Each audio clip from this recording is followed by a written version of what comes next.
عتمة الليل تغطي قاعدة رايت باترسون، والصمت مزعج. تخيل نفسك هناك في لحظة من الهدوء عندما يظهر فجأة نقطة مضيئة في السماء كمنارة. ماذا ستفعل؟ الحقيقة هي أنه بين عامي 1947 و 1952 أصبحت هذه القاعدة مركزاً لمشاهدات لا يمكن تفسيرها. لم تكن مجرد شائعات أو قصص تروى حول نار المخيمات. كانت هناك تقارير من أشخاص عاديين أصبحوا شهوداً على شيء يتحدى المنطق والعقل. كل مشاهدة كانت تحمل معها لغزاً أعمق، وبينما كانت الصحف تنشر عناوين مثيرة، كان الحكومة تحافظ على صمت مدو. ماذا كان يحدث حقاً في ظلال قاعدة رايت باترسون؟ هل كانت هذه المركبات زواراً من عوالم أخرى أم شيئاً أكثر ظلاماً؟ بينما تتابع هذه الرحلة، استعد لتساؤل كل ما تعرفه. قد تكون الحقيقة أغرب من الخيال. لا تزال أصداء الماضي تتردد، وقد تكون كل تفاصيل مفتاحاً لكشف سر تم الاحتفاظ به تحت 7 مفاتيح. مع كل كشف يظهر لغز جديد. هل أنت مستعد لاستكشاف المجهول؟ دعنا نتقدم معاً في هذا المتاهة من الشكوك. تاريخ قاعدة رايت باترسون الجوية. تعتبر قاعدة رايت باترسون الجوية الواقعة في دايتون، أوهايو، واحدة من أهم مراكز الطيران العسكري الأمريكي، وتاريخها مليء بالأحداث التي شكلت تطوير التكنولوجيا. منذ تأسيسها، تميزت القاعدة كقطب للبحث والتطوير، مساهمة في الابتكارات التي تتراوح من الحرب العالمية الثانية إلى يومنا هذا. ما لا يعرفه الكثيرون هو أن القاعدة أيضاً لعبت دوراً حاسماً خلال الحرب الباردة، عندما كانت سباق التسلح والحاجة إلى المعلومات عن العدو المحتمل ملحة. حولتها إلى موقع استراتيجي لدراسة التقنيات المتقدمة وتحليل الظواهر الجوية. خلال الحرب الباردة، أصبحت قاعدة رايت باترسون مشهورة بشكل خاص بسبب ارتباطها بالتحقيقات في الأجسام الطائرة غير المحددة. أدت التوترات بين القوى العظمى إلى خلق مناخ من الهوس والغموض، وكانت القاعدة واحدة من النقاط المركزية لجمع البيانات حول مشاهدات الأجسام الطائرة. جذبت المهام السرية والتجارب والأبحاث التي أجريت هناك انتباه الحكومة والجمهور، حيث اعتقد الكثيرون أن القاعدة قد تكون في طليعة المعرفة حول الحياة خارج كوكب الأرض. ساعدت هذه السمعة، رغم أنها غالباً ما تغذت من نظريات المؤامرة، في ترسيخ صورة القاعدة كمكان للغموض والفضول. ومع مرور السنوات، استمرت قاعدة رايت باترسون في التطور، لكن ارتباطها بالظواهر الجوية غير المحددة لا يزال جانباً مثيراً للاهتمام في تاريخها. أصبحت منشآت القاعدة مغناطيساً لهواة الأجسام الطائرة غير المحددة والباحثين الذين يسعون لفهم ما يحدث حقاً في السماء. إن حقيقة أن القاعدة تستضيف المتحف الوطني للقوة الجوية الأمريكية زادت فقط من شعبيتها، وجذبت الزوار الذين يتطلعون لمعرفة المزيد عن التاريخ العسكري، وبالطبع عن الأسرار التي تحيط بها.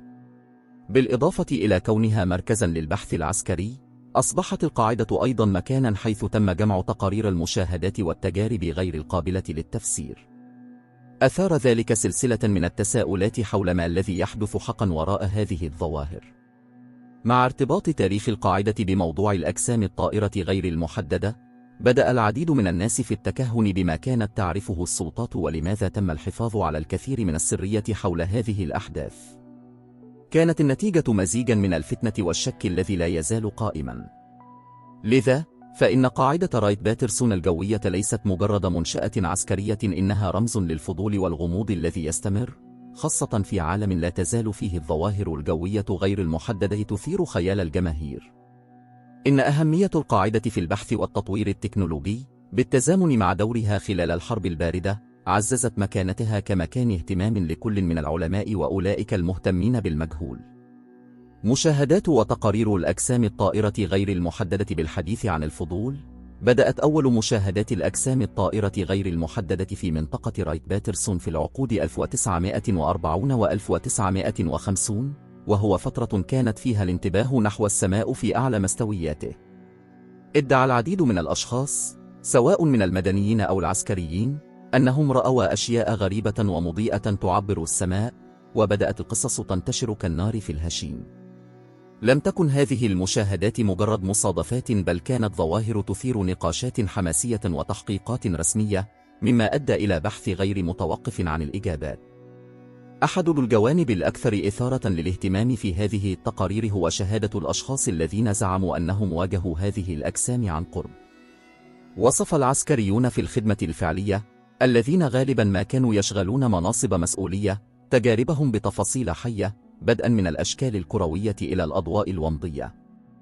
ادعى البعض أن الأجسام الطائرة كانت تتحرك بطريقة تتحدى قوانين الفيزياء، بينما أفاد آخرون بلقاءات تركت أثرا لا يمحى في حياتهم. تم توثيق هذه التجارب، وفي العديد من الحالات أصبحت جزءا من الفولكلور الخاص بالقاعدة. كما أسهم تقرير المدنيين أيضا في السرد المحيط بالأجسام الطائرة غير المحددة في رايت باترسون. الأشخاص العاديون الذين كانوا فقط يراقبون السماء في ليلة هادئة أبلغوا عن مشاهدات غيرت حياتهم. أدت هذه اللقاءات غير المتوقعة إلى موجة من الاهتمام والشك، وبدأ العديد في التساؤل عما يحدث حقا في الليالي المظلمة في أوهايو. كل تقرير جديد كان يغذي المزيد من التكهنات العامة ورغبة في فهم ما هو أبعد من عالمنا. من المثير للاهتمام أنه مع شعور المزيد من الناس بالراحة لمشاركة تجاربهم، بدأت تتشكل مجتمع. تشكلت مجموعات من المتحمسين والباحثين، مكرسين جهودهم لدراسة المشاهدات وجمع المعلومات حول الظواهر. ساعدت هذه الجهود على ترسيخ سمعة قاعدة رايت باترسون كنقطة مركزية للنقاش حول الأجسام الطائرة المجهولة، وأصبحت القاعدة مكانا حيث تتداخل الأساطير والحقائق. لذلك، فإن المشاهدات في قاعدة رايت باترسون ليست مجرد قصص معزولة، بل هي جزء من فسيفساء كبيرة من التجارب التي تتحدى الفهم التقليدي. كل رواية، كل شهادة، تضيف طبقة جديدة إلى الغموض الذي يحيط بالقاعدة ودورها في التحقيق في الظواهر الجوية غير المحددة. تستمر هذه اللوحة الغنية من القصص في جذب كل من الباحثين والجمهور بشكل عام، مما يبدأ البحث عن إجابات في السماء الواسعة فوق. عمليات سرية وسرية عسكرية. عندما نتحدث عن العمليات السرية، فإن أول ما يخطر ببالي هو الغموض الذي يحيط بهذه الأنشطة. في قاعدة رايت باترسون الجوية، كشفت التحقيقات في الوثائق التي تم رفع السرية عنها عن سيناريو مثير حول كيفية تعامل الحكومة مع ظاهرة الأجسام الطائرة المجهولة. من المثير للاهتمام التفكير في أنه، على مدى سنوات، بقيت العديد من هذه الوثائق تحت غطاء من السرية، مخفية تفاصيل قد تغير الطريقة التي ندرك بها الواقع. بمجرد فتح هذه الملفات، يمكننا أن نرى أنه كانت هناك مخاوف مستمرة في الحفاظ على السيطرة على السرد حول ما يحدث فعلا في السماء. تتجاوز سياسة السرية التي اعتمدتها الحكومة بالاحتياطات الأمنية البسيطة. إنها استراتيجية من التضليل، التي غالبا ما كانت تربك كل من المدنيين والعسكريين. غالبا ما كانت الشهادات من الأشخاص الذين أبلغوا عن المشاهدات تقلل من شأنها أو تتجاهل.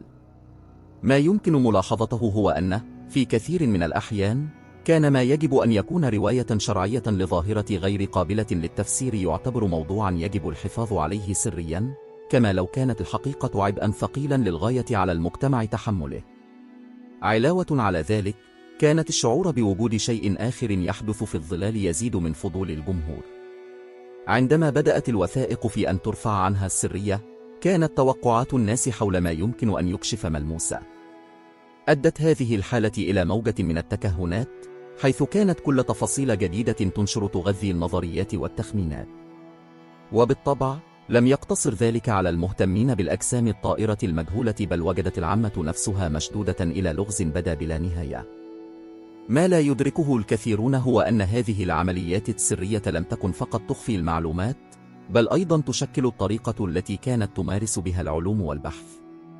كان العلماء الذين يحاولون التحقيق في الظواهر الجوية يعانون من قيود هذه السياسة السرية، مما صعب من تقدم المعرفة حول ما كان يحدث في السماء. أدت قلة الشفافية إلى خلق حلقة مفرغة من عدم الثقة، حيث تحولت الفضول إلى تشكك، والتشكك إلى نظريات مؤامرة. أخيرا، لا تزال هالة الغموض التي تحيط بالعمليات السرية في قاعدة رايت باترسون موضوعا ساخنا. تخلق مجموعة من الوثائق التي تم رفع السرية عنها، وشهادات الشهود، وسياسات السرية متاهة من المعلومات التي يحاول الكثيرون كشفها. ماذا تخبرنا هذه الأسرار عن الطبيعة البشرية وسعينا وراء إجابات في مواجهة المجهول؟ هذا هو السؤال الذي لا يزال يتردد صداها حتى بعد سنوات من كشف الوثائق. مشروع الكتاب الأزرق ومساهماته. عندما يذكر مشروع الكتاب الأزرق، فإن الصورة التي تتبادر إلى الذهن هي صورة مبادرة تاريخية في تاريخ البحث عن الأجسام الطائرة المجهولة.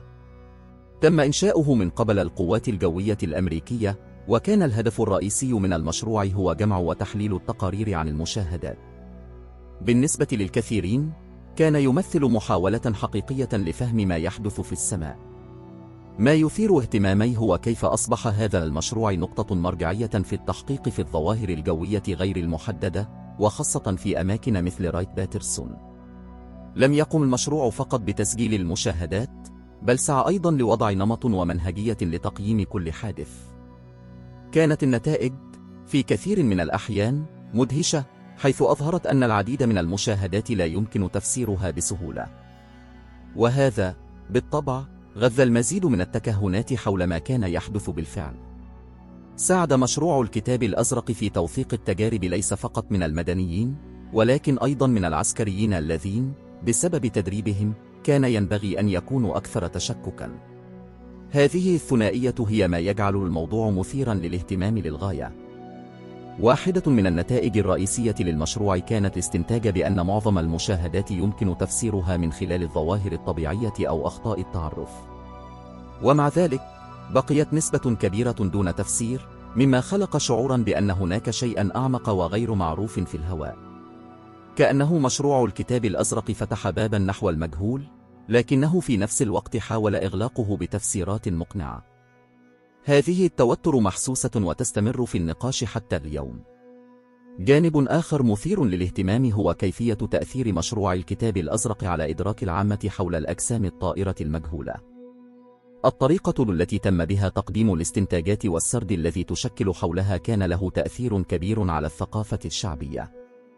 بدأت الأفلام والكتب وبرامج التلفزيون تستكشف هذه القصص، مما شكل الطريقة التي كان الناس يفكرون بها حول الكائنات الفضائية والظواهر الجوية. بطريقة ما، أصبح المشروع محفزا للخيال الجمعي، وهذا شيء لا يزال يتردد صداه في المجتمع. في النهاية، فإن إرث مشروع الكتاب الأزرق معقد. على الرغم من أنه سعى لتوضيح وتبديد الغموض حول مشاهدات الأجسام الطائرة المجهولة، إلا أنه ترك أيضا أثرا من الأسئلة بلا إجابة ونظريات مؤامرة. الطريقة التي تعامل بها المشروع مع التضليل والسرية العسكرية لا تزال موضوعا للنقاش الحاد. ما يثير فضولي هو أن حتى بعد عقود، لا تزال البحث عن إجابات بشأن الظواهر الجوية غير المحددة بعيدا عن الانتهاء. وقاعدة رايت باترسون، باعتبارها مركزا رئيسيا لهذا التحقيق، تظل رمزا للفضول البشري الأبدي. نظرية المؤامرة والمعلومات المضللة. هل سبق لك أن فكرت في كيفية تشكيل نظريات المؤامرة لطريقة رؤيتنا للعالم؟ عندما يتعلق الأمر برؤية الأجسام الطائرة غير المحددة، خاصة تلك التي حدثت حول قاعدة رايت باترسون الجوية، فإن خيال الناس ينطلق حقا. منذ أن بدأت التقارير عن الظواهر الجوية غير المحددة، ظهرت العديد من النظريات التي تحاول تفسير ما لا يمكن تفسيره. يعتقد بعض الناس أن القاعدة هي مركز لتجارب سرية بتكنولوجيا خارج كوكب الأرض، بينما يدافع آخرون عن أن كل ذلك لا يعدو كونه لعبة كبيرة من التلاعب الحكومي. ومن الصعب حقا عدم رؤية كيف تنتشر هذه الأفكار مثل النار في الهشيم. تلعب المعلومات المضللة أيضا دورا حاسما في هذا السيناريو. من المثير للاهتمام ملاحظة كيف أن بعض المعلومات التي ينبغي أن تكون شفافة تبقي سرية. إن غياب الوضوح يخلق أرضا خصبة للتكهنات. عندما لا يردد الحكومة على أسئلة الجمهور، تميل العقول البشرية إلى ملء الفجوات بنظريات غريبة. كأننا جميعا في لغز كبير، لكن بدون القطع الصحيحة. وفي كثير من الحالات، ما كان ينبغي أن يكون نقاشا صحيا حول العلوم والتكنولوجيا يتحول إلى ساحة معركة أيديولوجية، حيث تكون الحقيقة في المرتبة الثانية. علاوة على ذلك، تسهم وسائل الإعلام نفسها في بربيتشوية هذه النظريات. بدلاً من معالجة الحقائق برؤية نقدية، تنتهي العديد من وسائل الإعلام بتضخيم القصص المثيرة التي تجذب النقرات والمشاهدات. غالباً ما تعرض الأخبار المتعلقة بالأجسام الطائرة غير المحددة، خاصة عندما ترتبط بقاعدة رايت باترسون، بطريقة تخلق المزيد من الغموض وأقل من التوضيح. وهذا يخلق دورة مفرغة. كلما زادت وسائل الإعلام من تسليط الضوء على المعلومات المضللة، زادت شكوك الناس وميولهم للاعتقاد في نظريات غريبة. ولتعقيد الأمور أكثر، لدينا تأثير وسائل التواصل الاجتماعي. اليوم يمكن لأي شخص مشاركة آرائه ونظرياته مع العالم بأسره في غضون ثوان. وهذا يخلق بيئة حيث تنتشر المعلومات المضللة بسرعة، وتصبح الحقيقة مفهوما نسبيا. إن كمية المحتوى الذي يشارك بدون تحقق مقلقة. أصبحت نظريات المؤامرة حول الأجسام الطائرة غير المحددة في قاعدة رايت باترسون شكلا من أشكال الثقافة الشعبية، مدفوعة بالفيديوهات والبودكاست والتدوينات التي غالبا ما تفتقر إلى الأساس. أخيرا، لا يقتصر تأثير هذه النظريات على مجال الأفكار، بل لها عواقب حقيقية على الطريقة التي تنظر بها المجتمع إلى العلوم والتكنولوجيا. عندما تصبح المعتقدات في الأجسام الطائرة غير المحددة والتستر الحكومي سائدة جدا، يمكن أن تتزعزع الثقة في المؤسسات والعلوم. إن الرؤية بأن هناك شيئا أكثر في الظلال، شيئا لا يتم الكشف عنه، تجعل الكثيرين يشككون في نزاهة المعلومات التي يتلقونها. وهذا، صديقي، هو التحدي الذي نواجهه كل يوم. الأثر الثقافي والعلمي للرؤى. لم تلتقط مشاهدات الأجسام الطائرة غير المحددة في قاعدة رايت باترسون انتباه الجمهور فحسب، بل تركت أيضا علامة عميقة في الثقافة والعلم. لقد ألهمت سلسلة من الأبحاث الأكاديمية والنقاشات حول الظواهر الجوية. لقد أدت الفضول حول المجهول إلى دفع العلماء والهواة لاستكشاف المزيد حول إمكانية وجود حياة خارج كوكب الأرض والآثار التي قد تترتب على ذلك للبشرية. من الرائع التفكير في أن رؤية بسيطة يمكن أن تؤدي إلى موجة من التساؤلات حول موقعنا في الكون. علاوة على ذلك، أثرت تمثيلات الأجسام الطائرة غير المحددة في وسائل الإعلام على الطريقة التي تدرك بها المجتمع هذه الظواهر. لقد استكشفت الأفلام والمسلسلات الوثائقية هذه الموضوعات بطريقة تجذب الجمهور، وغالبا ما تخلط بين الخيال والواقع. لا يغذي هذا التمثيل فقط الفتنة تجاه هذه الظواهر، بل يستفز أيضا النقاشات حول ما نعرفه حقا أو لا نعرفه عن الفضاء والحياة خارج كوكب الأرض. يبدو أن كل إنتاج جديد يظهر في هذا السياق يضيف طبقة إضافية من التعقيد إلى الطريقة التي نفسر بها هذه المشاهدات. وإذا نظرنا إلى الجانب العلمي، بدأ العديد من الخبراء في الاعتبار أن مشاهدات الأجسام الطائرة غير المحددة قد تكون دعوة لاستكشاف تقنيات جديدة. لقد أدت البحث عن إجابات إلى تحقيق تقدم في مجالات مثل الطيران والفيزياء الفلكية. تم تطوير معدات وتقنيات جديدة للمراقبة، جزئياً بسبب الحاجة للتحقيق في الظواهر التي لا نستطيع تفسيرها. وهذا يجعلنا نتأمل: إن الفضول البشري هو قوة قوية يمكن أن تقودنا إلى اكتشافات مذهلة. ومع ذلك، لا تقبل هذه البحث دائما بطريقة إيجابية. هناك وصمة تتعلق بالبحث حول الأجسام الطائرة غير المحددة، حيث يتم اعتبار ذلك من قبل البعض كتشتيت عن القضايا الأكثر إلحاحا وملموسة التي نواجهها. غالبا ما يحتاج العلماء الذين يغامرون في دراسة هذه الظواهر إلى التعامل مع الانتقادات والشكوك حول صلاحية عملهم. إن هذا التوتر بين ما يعتبر جديا وما ينظر إليه كسبيكيليشن بسيطة هو معضلة مستمرة. أخيرا، لا يمكننا تجاهل الدور الذي تلعبه مشاهدات الأجسام الطائرة غير المحددة في تشكيل المجتمعات والثقافات الفرعية. هناك مجموعات مكرسة للتحقيق في الظواهر غير المحددة، وتعزيز اللقاءات والنقاشات بين الهواة. قد تكون هذه الوحدة حول اهتمام مشترك وسيلة للعثور على إحساس بالانتماء في عالم يبدو غالبا فوضويا وغير قابل للتنبؤ. تظهر هذه الروابط الاجتماعية التي تتشكل من خلال اهتمام مشترك أنه بغض النظر عن صحة المشاهدات، فإن لديها القدرة على توصيل الناس. الآن بعد أن غصنا عميقا في أول مشاهدات الأجسام الطائرة المجهولة في رايت باترسون، حان الوقت للتفكير. ماذا يمكن أن يكون قد حدث حقا في تلك القاعدة؟ هل كانت هذه الأجسام الطائرة مجرد أوهام؟ أم أن هناك شيئا أكثر ظلمة مخبأ في الظلال؟ فكروا معي، كم من القصص الأخرى مثل هذه ضائعة في صفحات التاريخ في انتظار أن تكشف؟ وماذا لو أخبرتك أن الحقيقة قد تكون أغرب من الخيال؟ هل تساءلت يوما إذا كنا وحدنا في هذا الكون الشاسع، أم أن هناك قوى تتجاوز فهمنا تراقب كل شيء؟ ما هي الأجندة الحقيقية وراء الأسرار العسكرية والأبحاث المخفية؟ قبل أن ننهي، أريد أن أعرف منكم، ما هي نظريتكم حول ما حدث في رايت باترسون؟ هل تعتقدون أن الحقيقة ستكشف أخيرا، أم سنستمر في العيش في الشك؟ اتركوا تعليقكم أدناه ولا تنسوا مشاركة قصصكم ونظرياتكم. وتذكروا، اللغز دائما يترصد، وقد تكون الحقيقة أغرب مما تتخيلون. تابعونا، ففي الفيديو القادم سنستكشف المزيد من الحالات التي تتحدى المنطق وتجعلنا نشكك في كل ما نعتقد أننا نعرفه. إلى اللقاء في المرة المقبلة.